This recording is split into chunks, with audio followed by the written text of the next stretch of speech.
उत्तर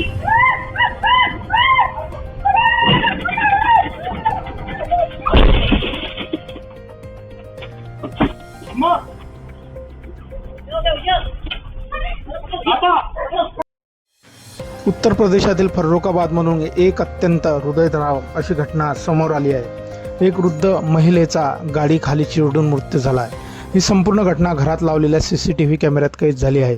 या घटनेचा व्हिडिओ समोर आल्यानंतर परिसरात खळबळ उडाली। वृद्ध महिलेचा नातू घराच्या आतमध्ये थार गाडी पार्क करत होता। महिला मुख्य गेट बंद करण्यासाठी बाहेर उभी होती।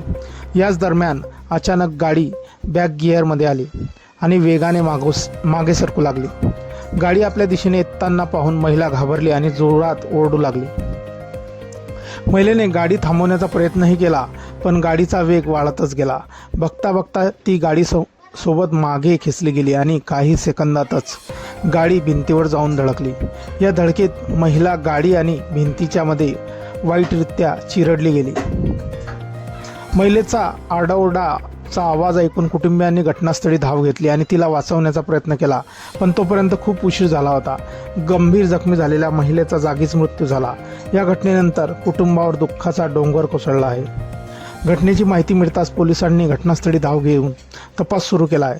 पोलीस अधिकाऱ्यांच्या म्हणण्यानुसार प्राथमिकदृष्ट्या हा एक अपघात असल्याचे दिसून येत आहे, तरीही CCTV फुटेजच्या आधारे संपूर्ण घटनाक्रमाची बारकाईने तपास केला जातो आहे।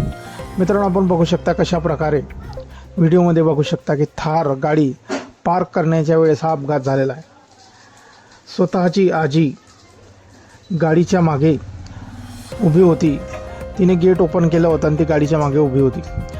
तिचा नातू गाडी चालवत होता, पण चुकीमुळे बॅक गिअर दाबला गेला आणि ती गाडी जोरात बॅक साईडला आली। आजीच्या मागे भिंत होती।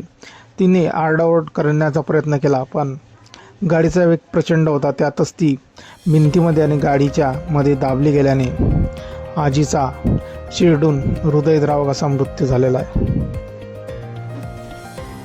हा व्हिडिओ सोशल मीडियावर चांगलाच व्हायरल झालेला असून यावरती भरभरून अशा प्रतिक्रिया येत आहेत। एका युजरनं म्हटलं आहे, आजीच्या मृत्यूला नातूच कारणीभूत ठरला आहे, तर दुसऱ्याने म्हटलेलं आहे, हा अपघात आहे की घातपात आहे याची चौकशी व्हायला हवी। मित्रांनो, आपल्या काही प्रतिक्रिया असतील या व्हिडिओबद्दल आपण कमेंट बॉक्समध्ये देऊ शकता। व्हिडिओ आवडल्यास व्हिडिओला लाईक, जे मित्र चॅनलवरती नवीन असतील त्यांनी चॅनलला जरूर सबस्क्राईब करून घ्यायचं आहे। धन्यवाद।